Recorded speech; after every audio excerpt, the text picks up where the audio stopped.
Welcome to the Vertical Go-to-Market Podcast, where you'll discover new opportunities to grow your business from 7 figures to 8 from the world's most successful agency and B2B SaaS executives. I'm your host, Corey Quinn. Today, I'm joined by Joe Sullivan. Welcome, Joe. Thanks, Corey. Great to be here. Could you please introduce yourself and share a little bit about your background for those listeners who may not be familiar with you? Yeah, happy to do so. So, Joe Sullivan, as you said, I'm a co-owner of the industrial marketing agency Gorilla 76. We're a marketing agency that works specifically with kind of the manufacturing ecosystem, B2B exclusively. We've been in business for 17 years next month, and about the last 12 or so have been completely niched down into that space. So I know it's very relevant to what we're talking about here, the idea of specialization, but yeah, that's kind of where we've lived. So yeah. Cool. We're definitely going to zero in on the transition at about year 5 is when it sounds like you decided to specialize. We'll talk about that in a minute. And could you share a little bit more about what Gorilla 76 does with regard to your B2B manufacturing clients? Like what services do you provide? Yeah, for sure. So I think if you had to kind of break it down into the things that we really focus on doing, it's kind of the first thing is positioning, helping our clients. Everybody comes to me and says, well, we serve this vertical, and we've got these products and these ones, and we do service and maintenance and blah, blah, blah. And so I think the first thing is focus and positioning. Dialing in the right people from the right company, what matters to them, helping them craft the right messaging. Second piece of it is surrounding that with content. So I've always been a huge advocate of content marketing in general, and just kind of taking the expertise and the brains of the people on your team and figuring out how to use that as a way to educate your audience. Third piece of it is distribution or delivery of content. So rather than sitting back and waiting for the world to find you, how do we go out and reach the people, that the buying process influencers inside the companies you need to reach in a proactive way, and in a way that actually creates value for them rather than waiting for Google to send them to you.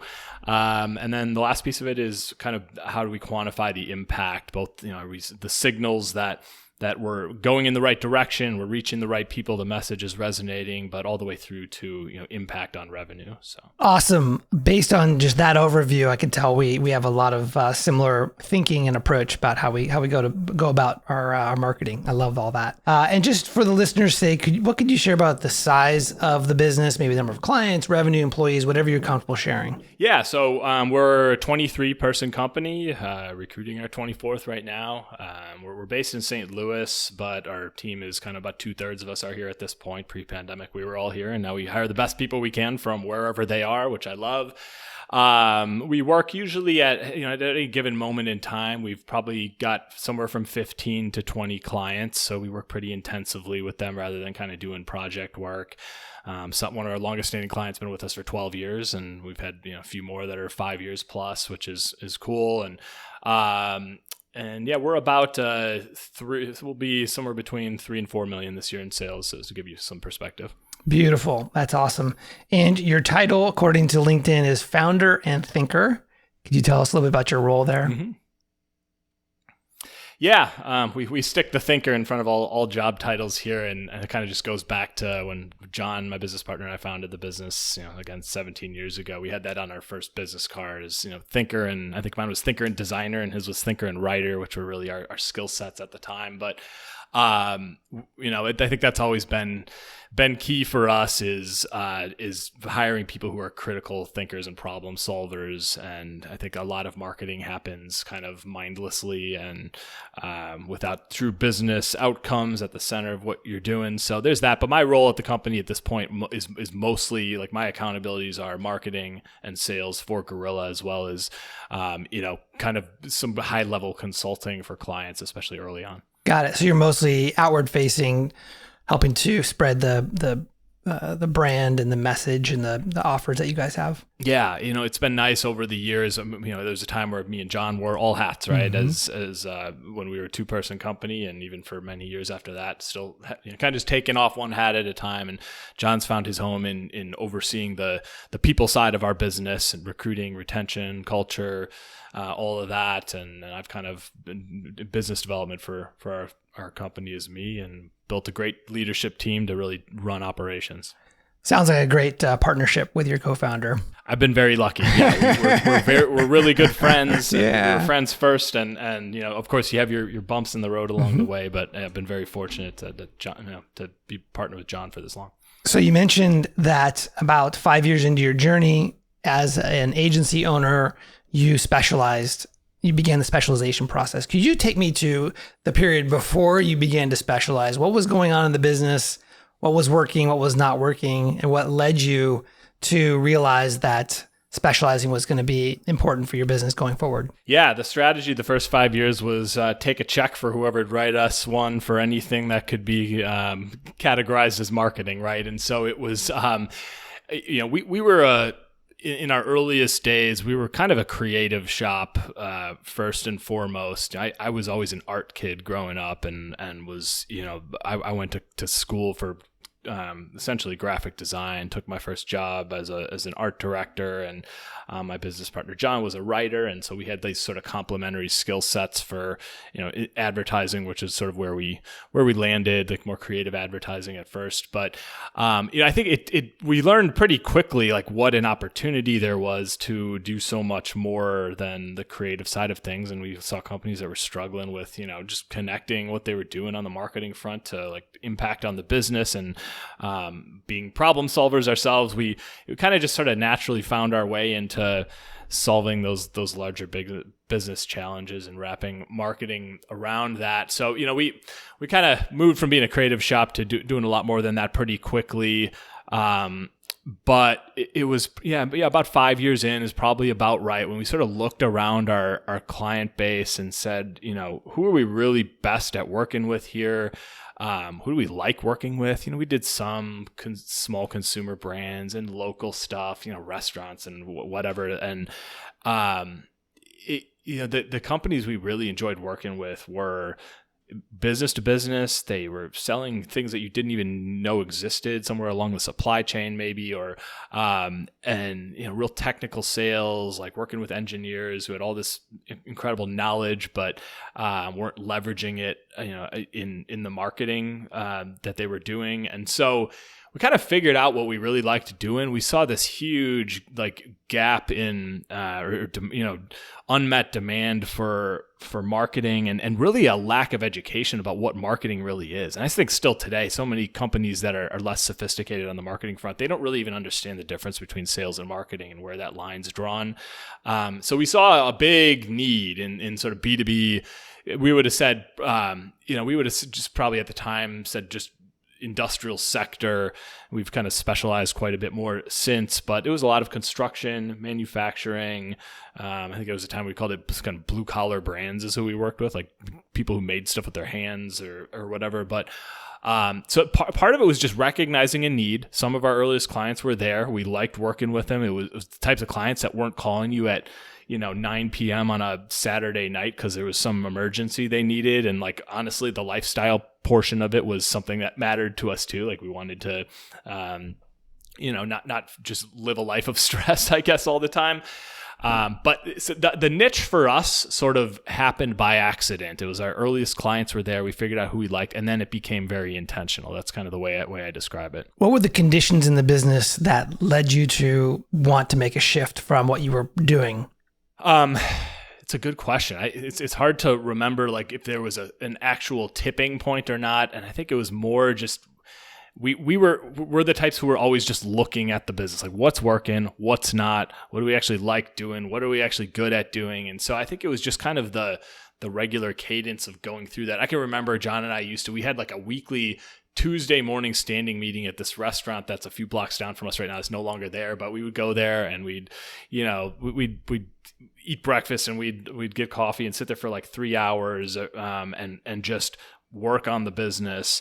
And so it was probably in one of those morning meetings when we sort of figured it out. But the things we were definitely looking at were, where are we actually profitable? We'd find ourselves working with companies that were maybe exciting to work on, or the brands were known or something, but we're just grinding away on these. And when we're actually, looking at at profit on it. Like we're putting in twice as many hours on these projects just to get them to the finish line as others.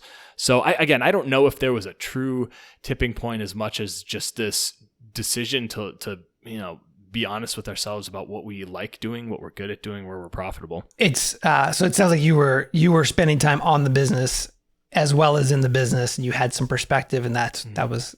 So you mentioned that the B2B manufacturing or the blue collar, the industrial kind of business partner made sense. It sounds like you had a couple of those customers at that time, and you were able to use that experience as a reference to want to go and explore this further. Yep, that's exactly right. And I think that's, again, I'd say it happened by accident first, and then it became very intentional, and there was sort of a snowball effect that started happening pretty quickly. I remember it being a little bit scary when we changed, whatever it said on our homepage at the time, and probably some ridiculous statement about how we do everything for everybody, right? So, we're an industrial marketing agency, right? And like, cause that was a big shift. And it was like, well, what are our current clients who aren't that going to think about us? And what about the fact that we're now cutting off 95% of our total future customers because they don't, they're not part of that category. So yeah, I remember it was I kind of remember that moment in time, it being a little bit scary, but it didn't take long before, all of a sudden the things you hear on sales calls when you're on the call with the right person is, I love that you specialize in working with companies just like us. And early on, it felt a little bit like we were faking it because, because we had 6 or 7 manufacturing clients over the first few years, or industrial sector clients. Did that make us an expert? No, we had some experience there, but it opened the door to more opportunities that fit that description. And then all of a sudden, you start to learn. You see the patterns. I think the pattern, being able to identify patterns of like what's similar between this company and this company because they're both B2B manufacturers, for example, that tribal knowledge within that space becomes really valuable. And then all of a sudden, a few years later, we start hiring people who were previously marketing managers inside of companies that fit that exact description, and they bring language and other insights to our company that are relatable to our audience. And so it's just this sort of snowball that starts rolling when you finally commit and say, this is who we're going to be. We're going to figure out how to be experts here and just sort of run with it. You mentioned that you began to see patterns in the manufacturing clients. Could you share what some of those patterns were? Yeah, absolutely. So, I think something that, and this is really no different than, if you're in SaaS or other, professional services or healthcare or whatever. But I think some of the things, like a lot of our best clients over the years have been, they manufacture some custom piece of machinery, CNC machines, industrial ovens, packaging equipment, pieces of machinery that are half the size of my house, and they cost $800,000, and it takes a year and a half sales cycle to, get to the finish line. And it's engineers talking to engineers and to plant managers and to, CFOs and to machinists. And so I think it's when you start to see all the same personas and job titles that are like the influencers on the buyer's end for our customers. When I can get on a sales call and they say, okay, well, we sell this piece of machinery, and I'm like, okay, yeah, I've heard that before. I know who you're trying to reach. I know where those people spend time digitally. We've run effective campaigns at those exact people. We understand what their mindset is. It's like seeing that time and time again, even though the product may be completely different, serve a completely different purpose. So I think it's like understanding how to talk to different members of a buying committee, and what an engineer needs to hear is very different from what a maintenance manager and a plant manager and a CFO need to hear. So you kind of learn that. You learn where those people collect their information, how they like to communicate. So I think those are probably the ones that the patterns that relate to the audiences that our clients need to reach is probably what's most important. It's also led us over the last few years. Now, all of a sudden, we have software companies coming to us, or technology companies, or robotic systems integrators, like vision inspection systems for manufacturing production lines, where they're not manufacturers themselves, but they serve the manufacturing sector that we understand pretty deeply. And so I think the understanding of the audience and the things related to that are the patterns that become most important. And as you began to build your expertise and your focus and specialization in B2B manufacturing, did you just fire all your non-B2B manufacturing clients, or what does that transition look like over that period? That's a really good question. No, we did not fire anybody because they didn't fit the bill. Actually, I think we may have a couple, but it was less about, oh, these companies aren't manufacturers, and more about, the type of work we're really shifting to doesn't really align with what we're doing for you guys, and we want to help you find a different partner that may be better suited for you. And so we had a few of those conversations. I don't remember if it was exactly at that moment in time, but the way I have one client right now that they're a dairy. They're like a trader of commodity products in the dairy world, right? And they're an amazing client, and we love them. We love working with them. They love us. They don't care that we work with manufacturers. Like, everything we do is completely relevant to them, and we've been working with them for like 8 years. So no, we didn't fire them. We love working with them still. But what I'm not going to do is put case study from them front and center on my website, right? Because I think a lot of it is just how you're positioning yourself to the world. We'll still land clients periodically that don't really fit the description, but if again, I think a lot of the things that are true for manufacturing marketing are true for professional services marketing, for SaaS, for healthcare, for whatever. We just may not have as deep an understanding of the audience those people are trying to reach, and it might be a little more work to do there, but that's my take on it. That's awesome. I think the reason why I asked is that I've talked to business owners who have asked that type of question, like, how do I transition? Am I going to be burning the ships and basically starting over? And then obviously it's more of a gradual transition over time. The clients that continue to get value out of you, even if they're not in that specialization, if you're still serving them and meeting and exceeding their needs, of course they're going to stay with you. So absolutely. And I think I'll add one more thing there. Like, I remember, so one of our best clients, I mentioned we've got one client that's been with us for 12 years or something, still going strong with it. They're a general contractor, like a design build contractor. So still in the industrial sector, but they're not a manufacturer. And my business partner, John, and their head of marketing, their CMO, have a great relationship. Like, they climb mountains together. It's just one of these things where they're probably friends as much as they are, client agency relationship at this point. I remember John, my business partner, being kind of worried, like, what's he going to think about this? Like, now that we're repositioning ourselves, and I think just having those conversations with your existing clients, if this is a shift you're thinking about making, is, hey, listen, we've got a lot of clients over here. We're really looking at specializing here. Doesn't mean we can't serve you any differently, but want to just get your feelings on that. How does that make you feel if all of a sudden our homepage says we work with this segment, which doesn't fit you? I think, because we had a couple of those conversations, and I think if they're good fit clients and you have a strong relationship there, I think probably most of them aren't going to care. As long as what you're doing for them is working, you're not going to keep attracting others from that particular segment if you're positioning yourselves to others. But to me, it's more of a marketing decision for yourself and how you're choosing to communicate what you do and who you help and how to the world than a reflection on the work you're still doing. You mentioned in the early days you had about 6 to 7 of these types of clients within this new specialty. You also mentioned that you updated your website. What are the other things that you did to build momentum in the B2B manufacturing space? Yeah, I mean, honestly, early on, a lot of it was just marketing and positioning for ourselves. It was, what are the things that we've got a page on our site that's been there forever, and we've refined it over time, but it's just says who we help and how. You can get to through our navigation. But we based that on a sales book, actually, by a guy named Mike Weinberg, he wrote a book called New Sales Simplified. It's I love Mike's his stuff. Book that Mike. Okay, yeah. Awesome. So yeah, I've had him on my podcast, which was probably my favorite episode I've done in 150 episodes. But anyway, Mike, he kind of helped us, like, just by looking at his stuff, and he helped us sort of think about how we communicate that. And I think that's a great starting place, is to just get down on paper. Like, we help companies who fit this description. They come to us when they're having these issues.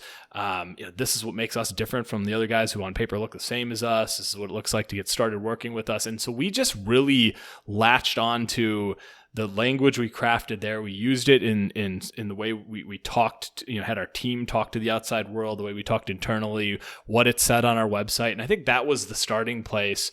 And then once we got some momentum going in terms of like lead generation in that sector, and we started landing some clients, it kind of reinforced that. The case studies we'd show, whether in sales conversations or marketing content on our site or elsewhere, and we made sure we were focused on the companies that fit that description, so it was relatable. So I think the first thing you need to do is you need to make somebody who fits the description of the segment you're trying to specialize in say, okay, that's me, and these people get me, and I've had that problem before. I think it's about becoming relatable first. And then over time, it's the things like, as I mentioned, we've hired a handful of people that have come from inside manufacturing, and they bring a network with them. They bring expertise. They can speak the language that the engineers speak at our customers and at the customers of our customers. And so all that stuff snowballs. We also started building media properties inside of my podcast is The Manufacturing Executive. I published 150 straight weeks as of next week of episodes without missing a week, and I've built a really great following there. I talk to CEOs. We launched a second podcast that is us teaching marketing. My podcast doesn't teach marketing. It brings other experts that are helpful to manufacturing CEOs in. We run Industrial Marketing Live every other week. It's a live, sort of event where we've got 50 or 60 people with marketing in their job title from manufacturing companies showing up, helping each other. We've got a Slack community running with that. So over time, it sounds overwhelming if you think about it all at once, but these are things we have layered on piece after piece after piece over the course of 10 or 12 years. And like I said earlier, it's just this snowball. Everything kind of keeps building momentum for you, and you got to just pick a few places. But I think it all starts with how you position yourself to the outside world. In those early days, once you had updated the website, the positioning, built some case studies, really built that relatability. Once they got to your site, you communicated that you understood them. How did you attract new B2B manufacturing clients during that time? Yeah, during that time, I can remember doing some like list building, cold outreach type of stuff. We don't do any of that anymore. I think it's gotten so crowded and noisy that even if you're doing an amazing job with it at this point, you're kind of getting lost with all the people who are ruining it for all of us, right? But so I did some of that, doing little mini audits of people's websites that I really wanted to work with and I was sending Loom videos and things like that, like 6 or 7 years ago, and now it's just there's too much of it going on for it to even be effective. But so there was some of that, but we also, we were huge content marketing advocates from a long time ago, and it played to our benefit for sure. There were years where we've invested a lot less in SEO ourselves over the last few years, but there was a period of time there between 5 and 10 years ago where we owned almost everything related to industrial marketing strategy, marketing for manufacturers, and there was a lot less competition for all that. So we definitely played the SEO through valuable content game for a long time, and we're winning that game. So that was a piece of it. I think it's a lot harder to do that now than it was 10 years ago. Not saying you shouldn't do it, but I think today it's more like if I think about if I was doing this all over starting now, I would be focused on building a media property that you can own, and you're bringing in people who have influence in your space and who will cross promote with you. So it has this halo effect where when you're putting yourself next to people who are influential, it reflects positively on you. So I guess I'm going on a bit of a tangent here, but a lot of it early on was some cold outreach, but really it's always been rooted in developing content that matters to the specific people we need to reach and figuring out how to get it in front of them, which just looks a little different back then than it does now. Mm-hmm. What about associations, conferences in the space? Did you spend any time getting involved with the associations or going to conferences? What did that look like? I didn't, but I think it's a really smart thing to do. And I think if I were doing this now from scratch, like we're finding ourselves doing more of that now than we did in the early days. I think a lot of it was sort of intimidation factor, feeling like, do I really belong here? There's some imposter syndrome going on for sure, especially early on. And I wish I hadn't felt that way. I wish I had just gone in. I felt that way when I launched my podcast 3 years ago. I'm like, geez, am I really qualified to be talking to the CEOs of these companies? And yeah, absolutely. Like go in there and be confident and do that. But I think I look at some people who, in the manufacturing sector, some kind of millennials in particular who are probably, I just turned 40 last year, but I'm looking at some people in probably their early 30s who are some of the biggest voices in the manufacturing sector right now that have emerged by just putting themselves out there, by setting up shop at conferences, interviewing people that are in their audience, turning it into LinkedIn content, I would be a huge advocate of just trying to build a brand for your company and yourself personally in your niche, and I think the events and conferences are a great place to do that. What role does associations play? You mentioned that that's something you're thinking about doing more of to create more content and to get more visibility. But what do associations? What's the value of getting involved with them for a business who's specializing? I think it's the fact that they already have an audience that, if their audience aligns with yours, you have a message you need to deliver, you have expertise, whoever you are. And if you can figure out how to, you need a place to broadcast that, right? And if you're going to do it through your own personal LinkedIn profile, you better have 20,000 followers and be publishing daily if you're going to, right? So it's like, there's that. There are paid channels to do it, but I think industry organizations are a really good way to, as long as you can, you've got a common audience, you can create some value that maybe the industry by themselves can't. It can be a great way to go. What role does word of mouth play in your ability to generate more sales opportunities in the B2B manufacturing sector? It's a hard thing to quantify and measure, but I'm a huge advocate of the importance of that sort of brand marketing to build awareness, to generate word of mouth, et cetera. There's, like, for most of our clients, when we're helping them launch programs, there's kind of a few things we're trying to do side by side. One of them is, for any given company, some machinery manufacturer, let's say, there's some percentage of their audience that's out there looking for a solution because they're having a problem. They're, they're not satisfied with whoever they're currently using, or they're, doing some facility expansion and need, additional equipment. So, but usually we find it's a very small percentage of any company's audience that's actually looking for a solution. And so much of marketing and sales gets focused on just delivering that, like, buy now, we're the best, here are our features and benefits of our product across their audience at scale. And most of those people aren't paying attention because they're not looking. I bought a new car 2 years ago for the first time, and I don't want to admit how many years, but I wasn't looking at, like, I wasn't searching for, mid-size SUVs until, my third child was born and I needed another row on my car.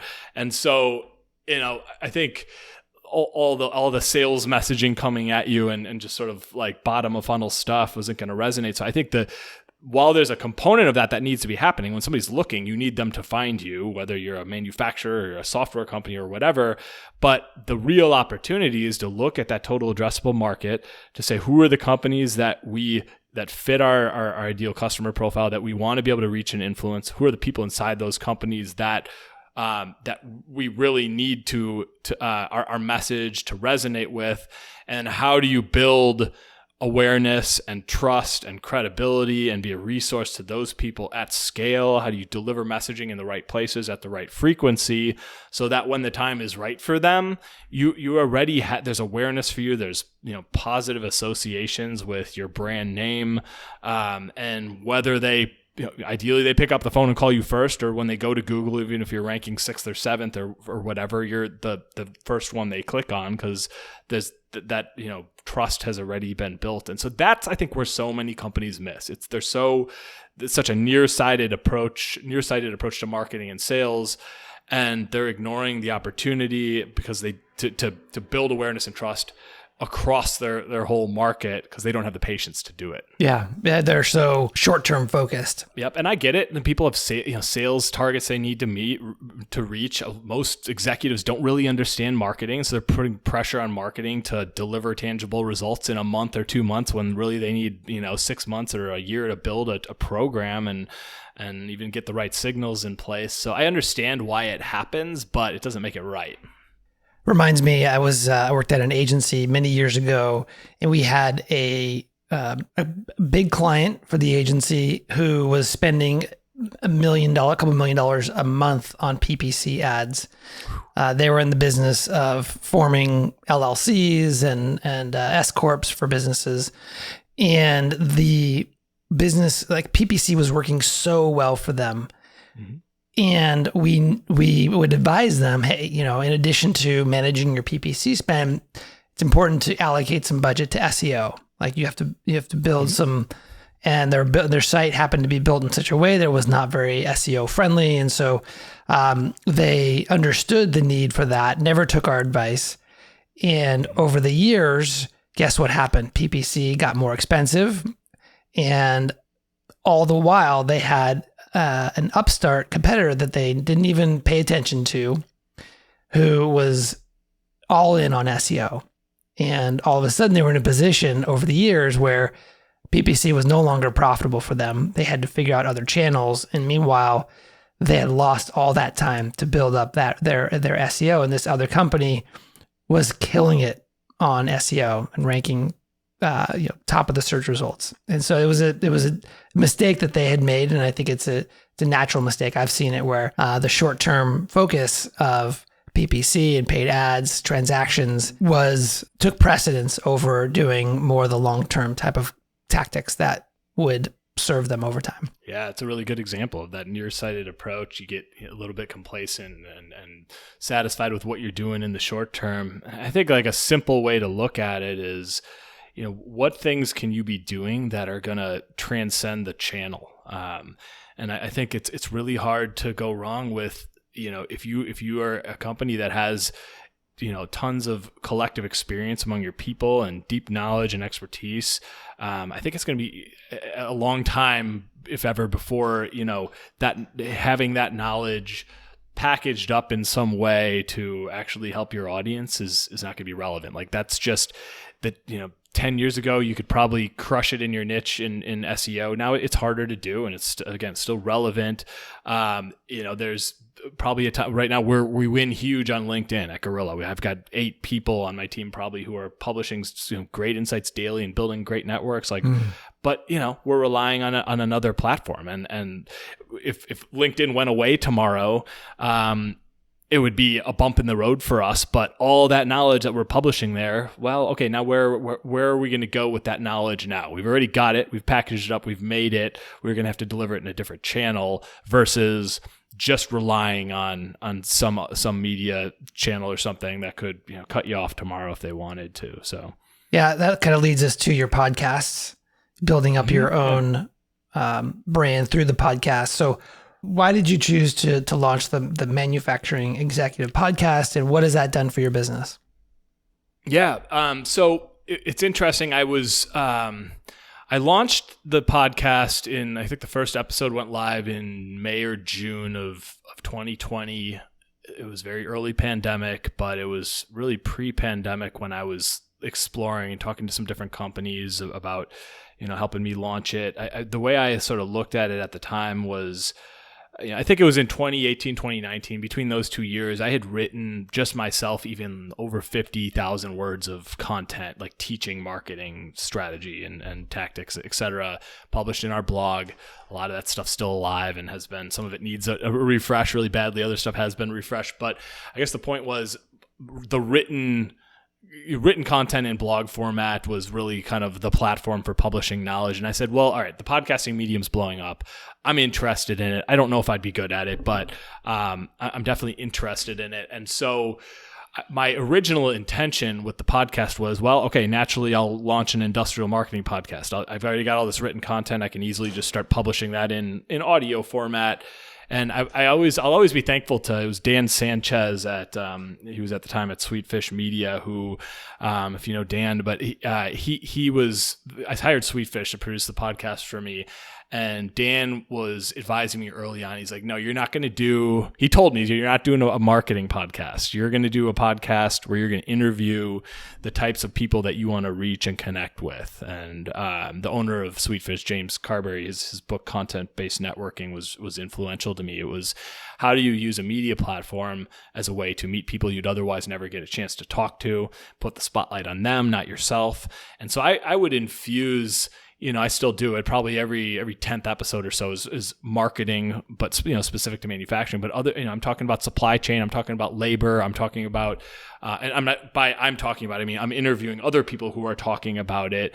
Things that the CEO and COO and CFO and CMO, like the people that I need to reach inside the companies I want to reach. What matters to those people? How can I bring in other experts? And the effect of this has been incredible because, as opposed to just me talking, like I've met so many people I would never meet. Like, what CEO of a manufacturing company wants to, take a 45-minute call from a marketing guy, right? None, right? We're not going to make it past the receptionist. But you have those conversations, and in a way that's non-intrusive, that puts the spotlight on them. So it's just opened the door to those conversations. It's led me to, I've been asked to speak at events because my name is, you put yourself next to people who are influential. I think I said it earlier. There's sort of this halo effect that comes off on you. It has been the best market research I've ever done, hands down. I've had 150 conversations over 3 years with people in manufacturing, and I've learned so much about things that might matter to my audience just by having, all these conversations. So, I'm way better at my job as a result of doing this. I understand my audience that much better, and we can trace plenty of revenue at this point to this podcast, even though not once have I ever asked for a sales call after one of those conversations. It just sort of happens because naturally it turns into, so tell me a little bit more about your company, Joe, and talk about it. And they're like, all right, let me put you in touch with our CMO. You guys should have a conversation at some point or something, right? And that sort of thing just happens. And then the other thing that happens is, I have a podcast and I have episodes that get downloaded by, I think we have about 800 unique listeners. It's not anything insane at this point weekly, but it's significant enough to be impactful in my niche. But the thing that happens is every podcast episode, I break down into 3-4 video clips. We use them on LinkedIn. I hand the folder of those clips to the guests. Their companies promote them, and often their companies have way bigger reach than my 23-person company does. So it's just another one of those snowball effect things where one conversation like we're having right now turns into so much more, and you're doing it for 3 straight years. It's been a really positive experience. That's awesome. Taking a step back, what are, to you, and based on this experience, what are the positive aspects of taking a vertical approach to an agency or a business? Mm-hmm. Yeah, the positive facts, I think that the number one thing is understanding the people you need to reach. And as an agency, understanding the people that my customers need to reach, right? You just... when you're, I kind of said it earlier, but when we know that we need to reach, like for our clients, they need to reach engineers and plant managers and CFOs, and we understand how those people think differently from each other and what matters to them, where they spend time, how they collect information, how they prefer to communicate. That understanding, it just gives us such a leg up on other agencies who don't regularly work with those types of people. And we the mistakes we were making for our clients 5 years ago, we don't make now, because we know, I mean, not to say we don't make mistakes, but a lot of that testing work and we've learned from it every single time. So I think that's a big piece of it. I think it lets you the positioning and marketing element for yourself of just being able to state. We work with companies like I have another page on our site called Our Ideal Client, and we say we're best at working with companies who do 20 million to 200 million a year in sales in manufacturing. Commodity products aren't our specialty. It's better when you're heavily engineered, highly customized products with long sales cycles, selling to engineers and plant managers, etc. And so we kind of go through a list of these characteristics, and when people see that, they're like, "Oh my gosh, that everything on that box or all those boxes I can check. That's us." Or 6 of the 7 are. So naturally, like, you're in a better place right out of the gate when you have those sales conversations, because there's some trust built already that you understand the niche. You feed case studies into that, you build media properties around it, and then people can hear you talk and know that you're not just, it's not a bunch of BS, but you actually like know what you're talking about. You can speak their language. So I think there's just so many advantages. I think that the challenge sometimes for a lot of people is just going to be making the leap. For many, there will be a tough period of time there potentially. I think you want to have a good sense for, is there actually product market fit for the service we sell and who we're trying to reach? I mean, manufacturers, for example, they are not marketing savvy in general. And I 10 years ago, I had to do a lot more education of my audience just to help them understand the value of what we did, versus a SaaS buyer is marketing is ingrained in what they do maybe. And so you have to talk in even a more sophisticated way to them. So, it's going to come with its challenges, but from my perspective, the benefits are going to far outweigh the risks and challenges. Are there any negatives to verticalizing your business?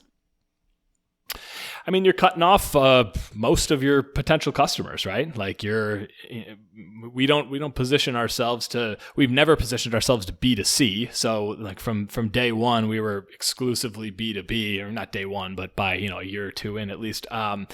Very early there was that. So we cut off a large percentage of our audience there. We did it again when we zeroed into industrial sector. We did it again when we started specifying which type of manufacturers even we're best at working with. So some of it can be incremental, I think, but where you kind of just keep going a little deeper as you really realize what you're good at doing and validate that there's demand for what you're selling, and there's enough value in terms of how what you sell is perceived by your audience. So I think that probably the number one negative, if you want to think of it that way, is just the fact that you're taking on more risks by cutting off a large percentage of your audience. I think you don't have to specialize in a vertical. I think it can be a horizontal specialization where something you do really well. Sometimes it can be a persona-based segmentation. I've seen companies that work with, B2B companies that the owner is nearing retirement and they want to start transitioning the business, whether internally or to an outside buyer, and like that could be your niche. And you could work with healthcare companies and SaaS companies and manufacturers and whatever. So I think there are a lot of different ways to specialize, but you are going to limit your reach, and that to me is probably the number one risk. You just need to be smart about how you approach it. Awesome. 2 final questions for you. The first one, just taking a big step back.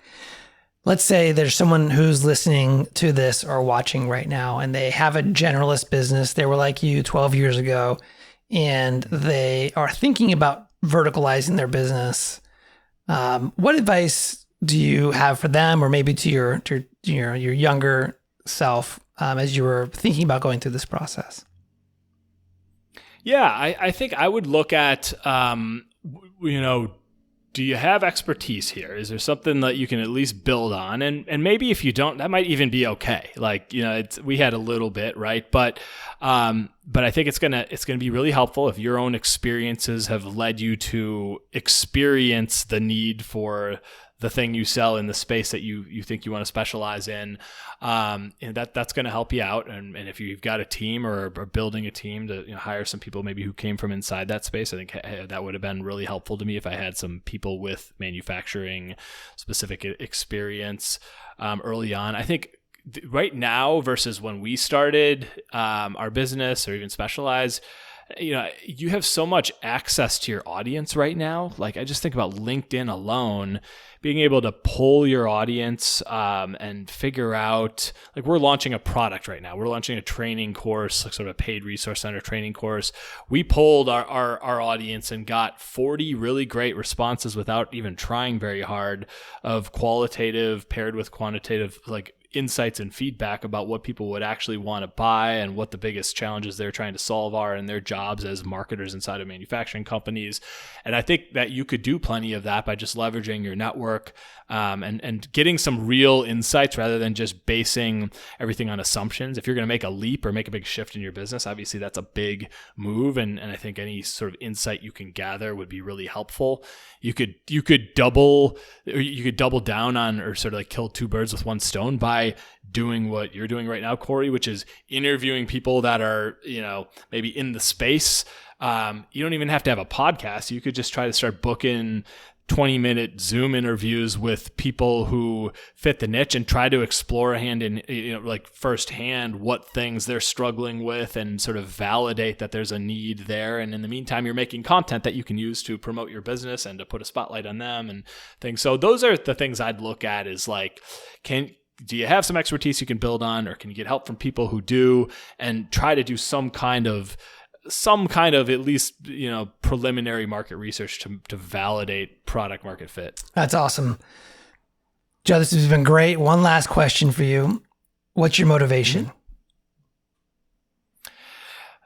That's a great question. I mean, if it sounds cheesy, I apologize, but like it's my family. I've got 3 little kids. I've got an 8-year-old, I got a 6-year-old, and I got a 1-year-old, and we're done, by the way. But for me as an agency owner, from the first day, well before I was even married, like a lot of it for me was about trying to build a business that fit the life I wanted to have. I wanted some freedom in my life. And so a lot of that drove it. And now it's my family that drives it, and being able to like have time with them when I want to. But from inside of the sector we work with, I've found that I love the manufacturing sector now. I've legitimately have a passion for working with these companies. And I look at like the way American manufacturing is perceived as dark, dirty, dangerous. And I get to see inside these companies and see all the amazing technology, the way that like young people with computer science backgrounds and look at robotics and everything happening there. And a lot of people don't really understand this. And it's been really fun to